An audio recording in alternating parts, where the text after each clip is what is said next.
Good morning students, स्वागत है आपका आज के इस वीडियो में। आज हम क्लास 8th में व्याकरण के पाठ 5 का अध्ययन करेंगे। आज के हमारे पाठ का नाम है धातु रूप प्रकरण अर्थात क्रिया शब्द। जितनी भी हमारी क्रियाएं हैं जैसे पठती, पठतः, पठन्ति, तो ये सारे हमारे क्या हैं, क्रिया शब्द हैं। और ये क्रियाएं जिससे बनती है उसे हम धातु कहते हैं। तो इसी के बारे में आज हम अध्ययन करेंगे। तो आइए शुरू करते हैं। धातु रूप प्रकरण। सबसे पहले दिया गया है आपको क्रिया। क्रिया किसे कहते हैं? क्रिया कहते हैं हम जिस शब्द अथवा पद के से किसी कार्य के करने या होने का बोध हो, यानी कि ऐसा शब्द जिसके द्वारा हमें किसी काम के होने का पता चलता है, यानी कि कोई काम हो रहा है या हो चुका है या होगा। तो इस प्रकार हमें जिस शब्द के द्वारा पता चलता है उसे हम क्या कहते हैं? क्रिया कहते हैं। ठीक है। जैसे यहाँ पर पहला आपका वाक्य है मोहन पठती, तो इसकी हिंदी है मोहन पढ़ता है। तो इस वाक्य में हमें पता चलता है कि मोहन क्या काम कर रहा है? पढ़ रहा है।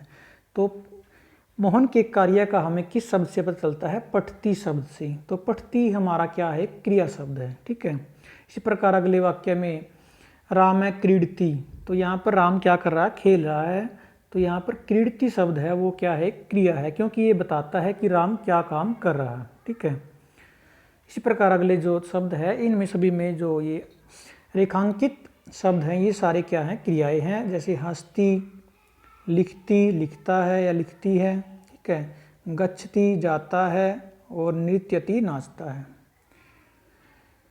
आगे कहते हैं इन वाक्यों में पठती, क्रीडती, हंसती, लिखती, गच्छति, नृत्यति क्रिया शब्द हैं, क्रिया पद हैं, जिनसे क्रमशः पढ़ने, खेलने, हंसने, लिखने, जाने और नाचने का बोध होता है, यानी कि पता चलता है। ठीक है।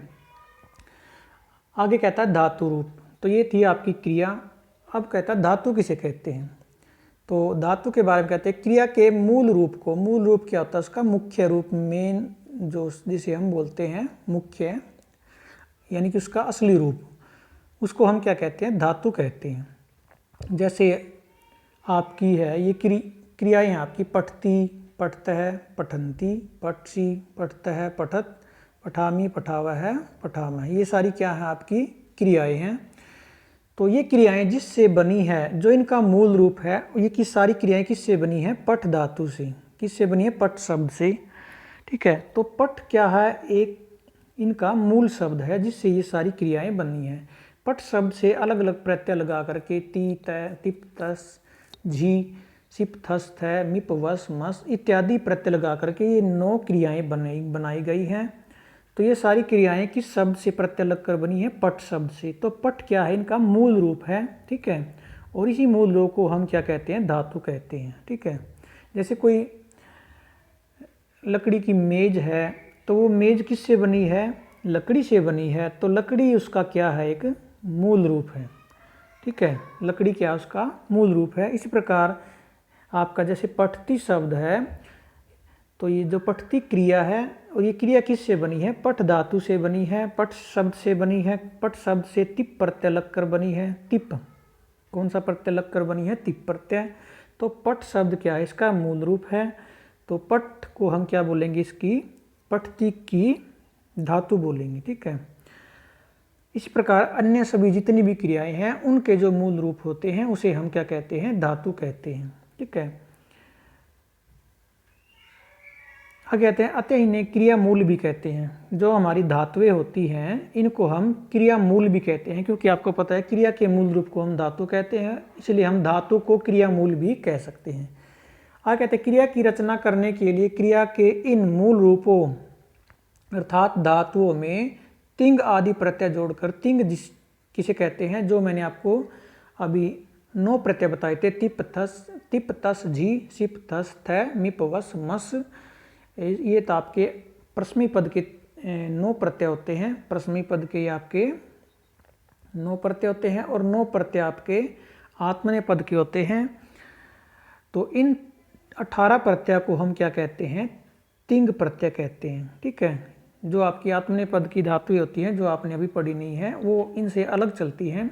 जैसे सेवते, सेवेते, सेवंते, सेव से, सेवे थे, सेवधवे, सेवे, सेवावहे, सेवमहे, वो आत्मनेपद की है, वो आपके सिलेबस में नहीं है।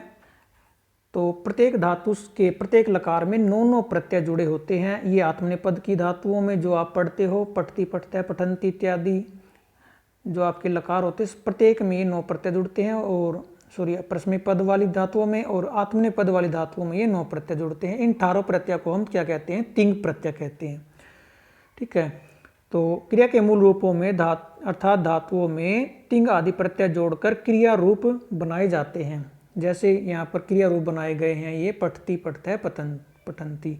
तो ये परस्मै पद के 9 प्रत्यय जोड़ करके ये 9 रूप बने हैं। किस धातु में जोड़े गए हैं? वो पठ धातु में ये 9 प्रत्यय जोड़ करके ये 9 रूप बनाए गए हैं।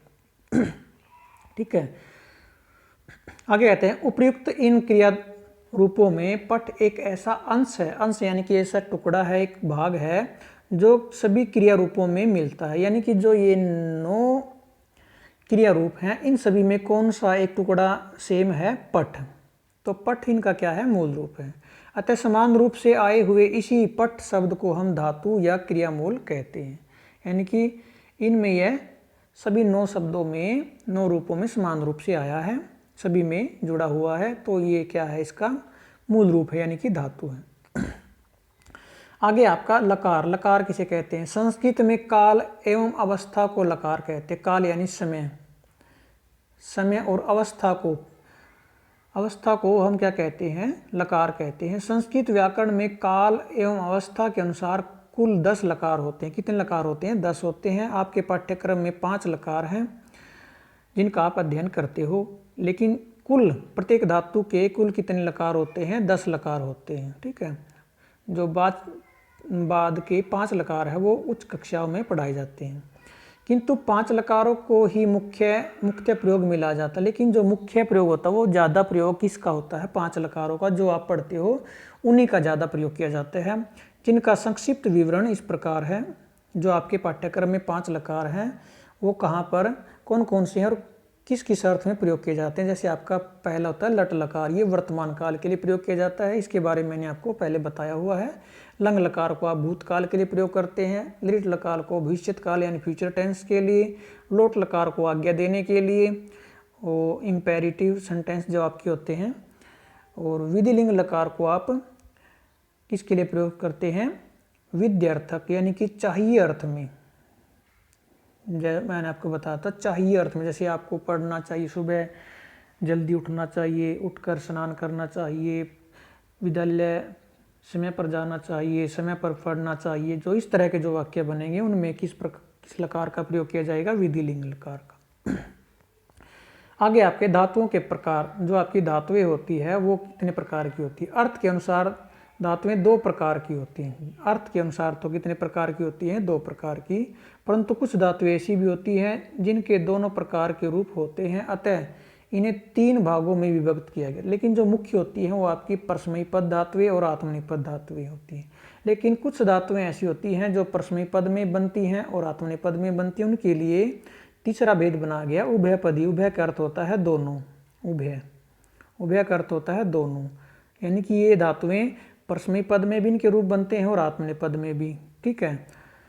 तो जो आप धातुएं पढ़ रहे हो 6th क्लास से 7th में, 6th में, 7th में, 8th में, वो सारी आपकी परस्मै पद धातुएं होती हैं। परस्मै पद धातुएं किसे कहते हैं उसके बारे में दिया गया है कि जब क्रिया का फल स्वयं कर्ता को प्राप्त न होकर किसी अन्य दूसरे को प्राप्त हो रहा हो तो क्रिया परस्मै पद कहलाती है। ठीक है। यानी कि जब क्रिया का फल कर्ता करने वाले को न मिलकर, यानी कि जब कर्ता दूसरे के लिए काम करता है तो उसे हम क्या कहते हैं? परस्मै पद। पर का अर्थ होता है दूसरा, पर का अर्थ होता है दूसरा, और दूसरा होता है आत्मन। आत्मा का अर्थ होता है अपना। आत्मन क्या होता है? अपना। तो इन्हीं के नाम से इनको पता चलता है कि जब दूसरे के लिए काम होता है तो परस्मै पद धातुओं का प्रयोग किया जाता है, जब अपने लिए कोई काम करता है तो वो आत्मनेपद धातुओं का वहाँ पर प्रयोग किया जाता है। जैसे यहाँ पर है राम है भोजनम पचती, तो यहाँ पर इसका अर्थ है राम भोजन पकाता, लेकिन यहाँ पर परस्मैपद धातु का प्रयोग किया गया। इसका अर्थ है कि यह पर जो राम भोजन पका रहा है वह केवल अपने लिए नहीं पका रहा, वो दूसरों के लिए पका रहा है। ठीक है, तो दूसरा इसकी परिभाषा दी गई है, यहाँ पर राम अपने लिए नहीं बल्कि किसी अन्य व्यक्ति के लिए भोजन पकाता है, अतः यह क्रिया क्या है, परस्मैपद कहलाती है। दूसरा आपका सामान्य शब्दों में जिन धातुओं के साथ ती, तह, अंति आदि प्रत्यय जुड़ते हैं, जो मैंने आपको बताए थे, जिनका जो असली प्रत्यय होते हैं तिप, तस, झी होते हैं, लेकिन यहाँ पर आपकी को समझाने के लिए इनको शॉर्ट में बताया गया है। ती, तह, अंति, सी, थ, थ, सी, थ, थ और मी, वह, मैं, ये प्रत्यय जिन धातुओं से जुड़ते हैं वो होती हैं आपकी परस्मैपद धातु। जैसे पठती, पठतः, पठन, पठन्ति, इनमें आपके ती, तह, अंति प्रत्यय जुड़े हुए हैं। तो ये कैसी धातुएं हैं, परस्मैपद धातुएं। दूसरी होती है आपकी आत्मनेपद धातुएं, जब क्रिया का फल स्वयं कर्ता को प्राप्त हो। ठीक है, तो ऐसी क्रियाओं को क्या कहते हैं हम, आत्मनेपद कहलाती हैं। जैसे राम भोजनम पचते, तो यहाँ पर पचते क्या सी धातु है, पचते यहाँ पर आत्मनेपद धातु है।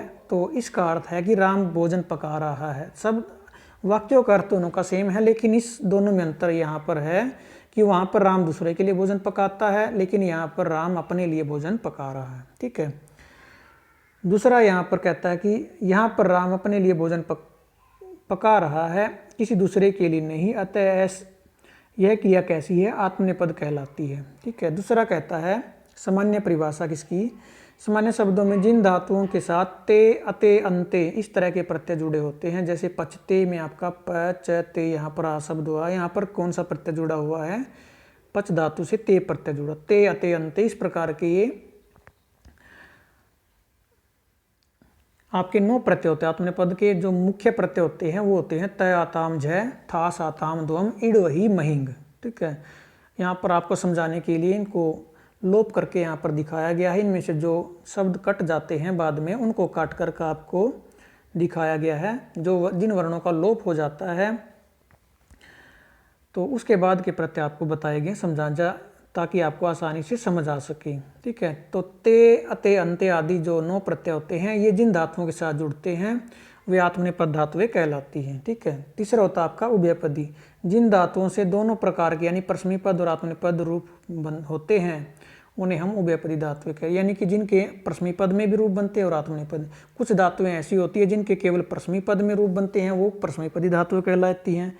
कुछ धातुओं के केवल आत्मनेपद के रूप बनते हैं, उन्हें हम आत्मनेपदी धातुएं कहते हैं। लेकिन कुछ धातुएं ऐसी होती हैं जिनके रूप परस्मैपद में बनते हैं और आत्मनेपद में बनती हैं, तो ऐसी धातुओं को हम क्या कहते हैं, उभयपदी धातु। जैसे क्री धातु, आपकी क्री धातु के आपने क्रोति, क्रुतः, कुर्वन्ति इस प्रकार से आपने पढ़े हुए हैं, परस्मैपद के रूप हैं। लेकिन क्री धातु का आत्मनेपद में भी रूप बनता है, कुरुते, कुर्वाते, कुर्वते, तो इसके दोनों पदों में रूप बनते हैं। तो यह कैसी धातु है, उभयपदी धातु है। ठीक है, आगे आपका पुरुष के बारे में मैंने आपको अच्छे प्रकार से बताया हुआ है कि पुरुष आपके 3 प्रकार के होते हैं, प्रथम, मध्यम व उत्तम। प्रथम पुरुष स, तउ, ते जैसे, इसमें बहुत सारे शब्द आते हैं, सभी संज्ञा शब्द इसमें आते हैं, और अस्मद युष्मद को छोड़कर जितने सर्वनाम शब्द आपके बचते हैं वो भी किस में आते हैं, प्रथम पुरुष में आते हैं। दूसरा आपका होता है मध्यम पुरुष, जिसमें केवल युष्मद शब्द आता है, जैसे त्वम, युवाम, यूयम, ये 3 ही शब्द इसमें आते हैं।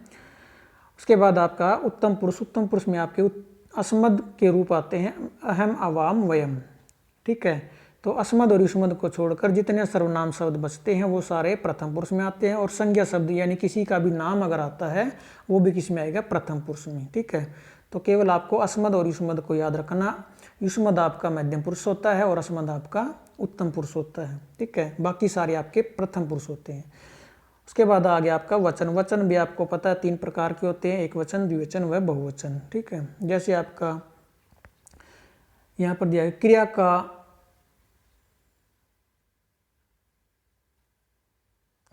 कहते हैं, क्रिया का पुरुष तथा वचनकर्ता के पुरुष तथा वचन के अनुसार होता है। जो आपकी क्रिया होती है, जैसे आप कोई वाक्य बनाते हो संस्कृत में, तो उस जब हम क्रिया का प्रयोग करते हैं, जैसे यहाँ पर आपने यहाँ पर स पठती वाक्य बनाया, तो यहाँ पर क्रिया क्या है, पठती। तो पठती क्रिया का जब प्रयोग हम करेंगे वाक्य में, तो उससे पहले हमें क्या देखना है, कर्ता को देखना है। ठीक है, यानी कि जो हमारा कर्ता जिस भी पुरुष का हमारा कर्ता होगा, तो वही पुरुष आपको क्रिया का लगाना है और पुरुष का जो वचन होगा वही वचन हमने प्रयोग करना है। ठीक है, क्रिया का पुरुष और वचन देखकर ही हम कर्ता का पुरुष और वचन देखकर हम क्रिया का प्रयोग करते हैं। जैसे यहाँ पर पहला वाक्य दिया गया सह पठती, तो यहाँ पर सह प्रथम पुरुष है इसलिए हमने प्रथम पुरुष का एक वचन है, तो यहाँ पर क्रिया कौन सी लगाई, प्रथम पुरुष के एक वचन की। उसके बाद वाक्य बनाया तऊ पठता है, तऊ क्या है, प्रथम पुरुष का द्विवचन है, तो क्रिया भी प्रथम पुरुष के द्विवचन की आएगी। उसके बाद आपका ते पठंती, वे सब पढ़ते हैं, तो यहाँ पर ते क्या है, प्रथम पुरुष का बहुवचन है, तो क्रिया भी प्रथम पुरुष के बहुवचन की लगाई हुई है। इसी प्रकार आपका मध्यम पुरुष में त्वम पठसी, त्वम क्या है, मध्यम पुरुष का एक वचन है, तो क्रिया भी क्या लगेगी, मध्यम पुरुष के एक वचन की लगी हुई है। इसी प्रकार युवाम पठता है, मध्यम पुरुष द्विवचन यहाँ पर प्रयोग किया गया है, तो क्रिया भी मध्यम पुरुष द्विवचन की। और यूयम पठत, इसमें दोनों क्या है, कर्ता और क्रिया दोनों मध्यम पुरुष के बहुवचन की है। इसी प्रकार आपका उत्तम पुरुष में अहम पठामी, उत्तम पुरुष एक वचन की क्रिया है, क्योंकि कर्ता भी उत्तम पुरुष एक वचन का है। आवाम पठावा है, यहाँ पर कर्ता आपका उत्तम पुरुष द्विवचन का है, तो क्रिया भी उत्तम पुरुष द्विवचन की है। और वयम पठामा है, यहाँ पर आपके कर्ता और क्रिया दोनों क्या है, उत्तम पुरुष बहुवचन की है। ठीक है, आगे कहता है प्रश्निक पद धातुओं के प्रत्यय दिए गए हैं। जैसे आपके लट लकार में कौन से प्रत्यय जुड़ते हैं, ती, तय, अंति, सी, थ, मी, व, मैं। जो आपने लट लकार याद किया हुआ है, आज से भी आपको पता चल जाता है कि कौन से प्रत्यय इसमें जुड़, जैसे इनसे आपके रूप बनेंगे पठती, पठता है, पठंती, पठसी, पठता है, पठत, पठामी, पठाव है, पठाम है। इसी प्रकार आपके लंग लकार में जो प्रत्यय जुड़ेंगे वो है त, ताम, न, अ, तम, त, मैं, व और मैं। ठीक है, नीचे दिया गया कि लंग लकार के रूप बनाते समय धातु से पहले अ लगाकर बाद में ये प्रत्यय जोड़ दें। यानी कि यहाँ पर जब लंग लकार के हम रूप बनाएंगे धातु के पहले अ भी जोड़ा जाता है। जैसे कि आपको पता है कि लंग लकार में आपका जैसे पट धातु का रूप बनता है अपठत, पठत, तो यहाँ पर पट धातु है, उसके पहले अ लगाया गया, उसके बाद तय प्रत्यय जोड़ा गया जो यहाँ पर दिया गया। ठीक है, इसी प्रकार दूसरे रूप बनेंगे अपठत, अपठताम। उसके बाद आपके लिट लकार के रूप दिए गए, प्रत्यय दिए गए हैं। ठीक है, तो लिट लकार में आपके सेयति, सेयत, सेयंती, सेयसी, सेयत है, सेयत, श्यामी, श्यावह, श्यामी, ये प्रत्यय जोड़ जाते हैं। और उसके बाद आपके दिए गए हैं लोट लकार के प्रत्यय दिए गए हैं, जैसे तात, ताम, नंतु, तात, तम, त, नी, व, मैं, ये लोट लकार में जुड़ जाते हैं। और विधिलिंग लकार में आपके तय, ताम, यु, ई, तम, त, यम, व, मैं, ये प्रत्यय आपके विधिलिंग में जुड़। ठीक है, आगे आपको प्रश्न पद धातुएं दी गई हैं कुछ, तो ये सारी आपने लगभग पढ़ी हुई हैं, याद भी की हुई हैं। इन सबको आपने जो अगर कोई नई धातुएं आती हैं एक बार सभी को पढ़ लेना, आपकी रिवीजन हो जाएगी। और नई धातु आती है उसको भी आपने ध्यान से पढ़ लेना है, तो सभी सेम होती हैं लगभग। उसके बाद आपकी यहाँ पर ये सारी प्रश्न पद की धातुएं हैं।